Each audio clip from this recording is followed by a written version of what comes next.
And welcome back to Weather Center Live. And do we have problems travel-wise? Yes, it depends on where you happen to be. Right now in Phoenix, looks like we have a little bit of a hiccup for the time being. We had one earlier in Philadelphia, but that was more due to the just volume out there. But for right now, we've got some issues on the runway at Phoenix. What's the issue? What did you say? I'm sorry? Construction. There you go. Well, it's kind of an issue. I mean, sure, it's going to back you up, but, the cause is good, right? You're trying to make the runway better. All right, meanwhile, we make our way over to Dallas, Fort Worth, or rather DTW, my bad, Detroit Metro. Been there many, many times, and right now, we got a little bit of ice that's going to be forming out there. Could be slippery. Ground stop until about 11:15. It's a great airport. Walk around, man. It's glad to see there. Okay, we go from that vantage point to a few others. And what we're going to be seeing out and about is possibly some fog, something you don't want to deal with along the Gulf Coast, but we're going to see it in Houston, back over in San Antonio, maybe even into spots like Nashville. Well, very quickly through the fog forecast, visibility is bad, but eventually the fog will begin to dissipate, conditions will improve. Well, something we got to share with you is that really cold temperatures can also lead to something called flash freezing. Maria LaRosa explains this very dangerous phenomenon. A flash freeze can be very dangerous. It happens when temperatures take a sudden and dramatic dive. Say it's above freezing and roads become wet with rain. Temperatures then drop quickly, as much as 10 degrees in just an hour. Roads don't have any time to dry off, and when the temperature plunges past 32 degrees, they freeze almost instantly, creating a dangerous layer of ice. If you're on the road when this happens, you can quickly get into trouble, just like these drivers. A safe reaction time is 8 to 10 seconds between cars.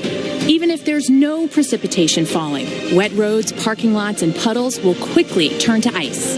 And it can happen just that fast.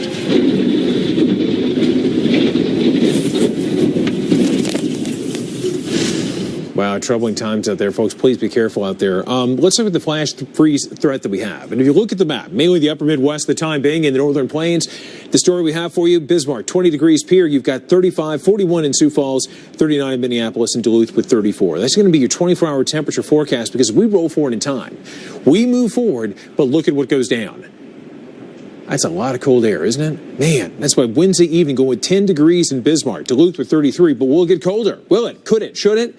It definitely will. In fact, by the time Thursday comes calling, Thursday morning, you're grabbing the coffee and maybe something else to stay warm. Look at Bismarck, -2. That is the air temperature that you can expect early that morning. Then we roll forward, and we don't see much improvement at all in Bismarck. By the time we get 2 o'clock in the afternoon, it's more of the same. Single digits in Pier.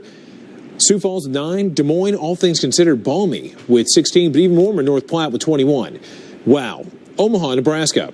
Notice the kaleidoscope of issues we're going to see here. First, we begin with 43 degrees, and we've got cloudy skies. Then the moisture comes in.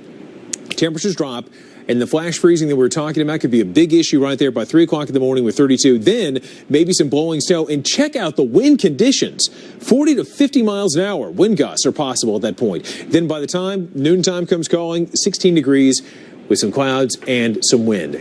Crazy. All right, let's show you what's happening farther out to the west. We're going to talk about skiing for a moment. Very quickly, you see the trifecta of Big Bear Lake, California. This is on Tuesday in Kirkwood, and also Mammoth Lakes, California. What are they dealing with out there in terms of the ski conditions?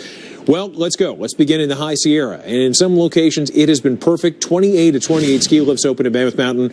You see the base depth there. They don't have any snow in the near forecast, though. Past 24 hours, they've had 22 inches of snow. Next on the docket, we make our way a little bit farther north, and that's where we hit up Tahoe, Squaw Valley, rather. 29 of 42 lifts are open. Snow in the front range, but notice as we get towards the back range of this forecast, Thursday, 47. Now in Colorado, very quickly, what can you expect in places like Vail? Well, I'll tell you, in some